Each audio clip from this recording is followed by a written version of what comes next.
E aí, pessoal, boa noite. Quem está entrando na sala agora, a gente vai começar uma aula de inglês online. A gente vai falar sobre o verbo modal, o verbo can, que tem a forma de negativo de can't, como vocês podem ver na tela. E a gente vai falar tanto de função discursiva, para que, quando que eu uso o verbo can, e vai falar também de sintaxe, de estrutura, né? Como é que ele deve ser usado gramaticalmente. Pensando aqui no verbo can, pegado na forma afirmativa, então a primeira coisa que a gente tem que pensar é que o verbo can é considerado um modal verb, né? Um verbo modal. O que seria ser um verbo modal no inglês? Né? O fato dele ser modal significa que ele vai ter um impacto no verbo que vem depois dele, mudando de alguma maneira esse verbo. Então, vamos pensar, por exemplo, que eu diga assim, né? A temperatura sobe muito no verão. Quando eu digo que a temperatura sobe muito no verão, é um fato. Chega no verão, a temperatura sobe. Mas, de repente, eu quero trazer uma possibilidade, uma ideia de possibilidade, um modo de possibilidade para essa ideia. E aí eu posso dizer, por exemplo, né, as temperaturas podem subir muito no verão. Quando eu digo que as temperaturas podem subir muito no verão, eu estou trazendo uma ideia de possibilidade. Existe a possibilidade de que elas subam, porém pode ser que elas não subam. Então, quando eu digo as temperaturas sobem muito no verão, eu estou falando um fato. Chega no verão, elas sobem. Então, se eu penso assim, né, a temperatura sobe muito no verão, eu podia vir aqui e dizer aqui, ó, the temperature, opa, vou diminuir um pouco, ó, the temperature. Posso entrar com o verbo increase, que eu vou ter que conjugar na terceira pessoa do singular, por causa da temperatura. Vou botar o S, né? Increases, vou botar um a lot aqui, bem simples. In summer. A temperatura sobe muito no verão. Agora, se eu quiser falar, por exemplo, a temperatura pode subir muito, né? Se eu quiser trazer uma ideia de possibilidade, eu posso usar o verbo can aqui.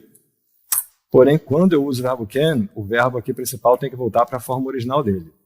Né? Então, quando eu boto esse can, eu digo que a temperatura pode aumentar muito no verão. Então, o verbo can ele pode ter uma função discursiva de possibilidade. Mas ele pode também ter uma função discursiva de permissão. Então, eu posso dizer, Peter can go out with his friends, for example.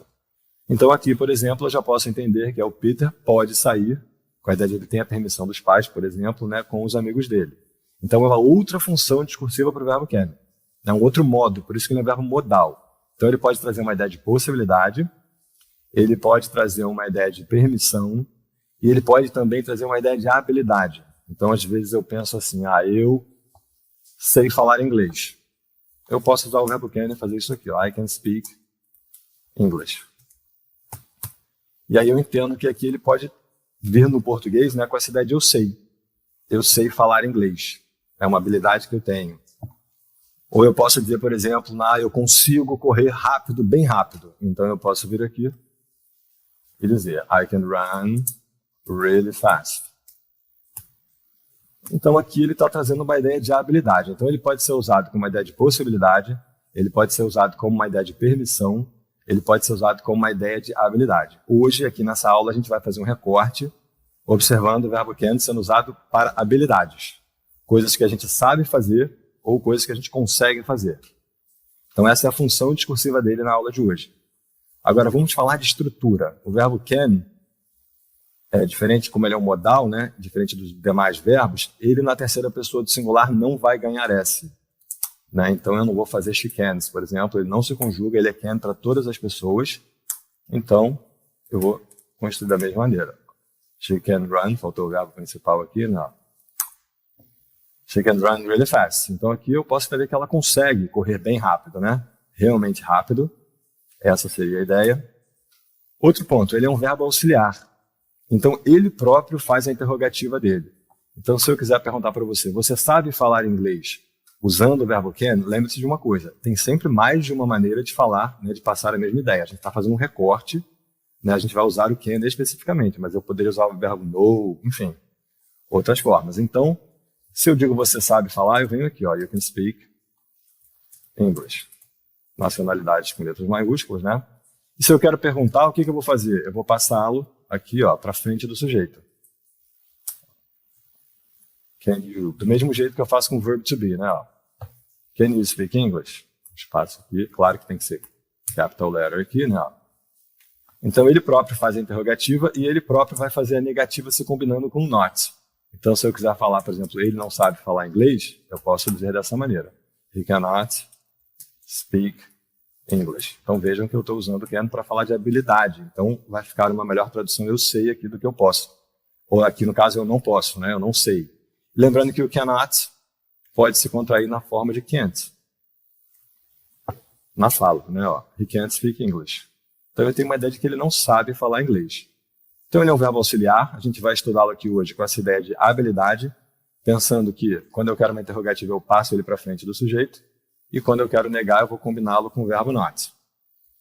Então eu queria fazer uma atividade bem simples. Aí, Emily, obrigado, você me mandou uma rosa. Thank you very much.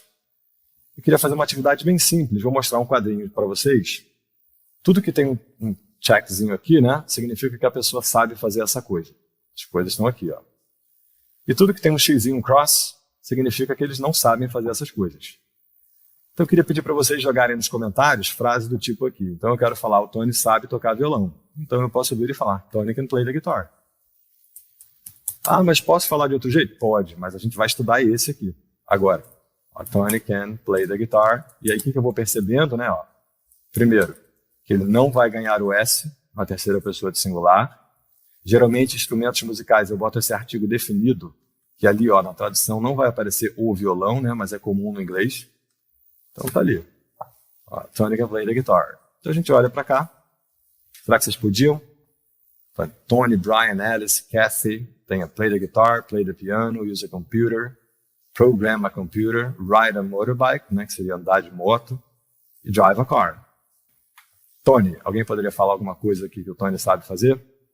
E aí usando o verbo can, ok? Para quem está entrando agora, a gente está usando o verbo can, o modal, para falar de habilidade. Então ele aparece no português como eu sei fazer ou eu consigo fazer. Então lembre-se que o verbo depois do can vem direto, né? Não vem o to, né? Ó, Tony can use a computer. That's it, Emily tacou ali pra gente. Perfeito, né? Então eu nunca vou falar can to use. O to nunca vai estar aí, ele vai direto pro verbo, né? Isso aí, Tony can use a computer. Uma negativa. Alguma coisa aqui que alguém não saiba fazer. Tony can't program a computer. Tá aqui, ó. Blau. Então, Tony cannot, can't. Posso fazer a contração. Vejam que tem uma situação aqui, né? Esse aqui, o programa computer, ninguém, né, sabe fazer isso, né? E como eu diria, né? Ninguém sabe. Nobody. Ok. E aí, como é que eu vou agora? Nobody. Emily. Tô lendo aqui o comentário da Emily. Nobody, que significa ninguém, né? Vou botar aqui para o pessoal ver. Que pode aparecer também na forma de no one. E aí veja que esse vem separado, né? Mas é a mesma coisa. Olha a tradução, ninguém. E aí, como que eu continuo, né? Ninguém sabe. Como é que vai entrar o sabe aí? Nobody can. Exatamente, né? Ninguém, ó, nobody can program a computer. Se eu quisesse falar, todo mundo sabe usar um computador. Como é que seria esse oposto do nobody, né? Então a brincadeira vai ser botar o sujeito. Everybody. Vou pegar o verbo can agora, e aí vou vir com o verbo depois principal sem o to, não é isso? A computer. É esse tipo de frase que a gente está buscando, entendeu? Para efeito de prática aqui, de assimilação, né? Então, everybody can use a computer. Se eu quisesse falar ninguém sabe, eu viria aqui, ó, nobody can use a computer. Se eu quisesse dizer eu sei usar um computador, I can use a computer. Porque a gente está estudando hoje o can na função de habilidade, entendeu? O foco todo está no verbo can. Ele é o escopo do nosso estudo, né? O objeto de estudo. Então, por isso que a gente vai ficar focado nele aqui para expressar dessa maneira.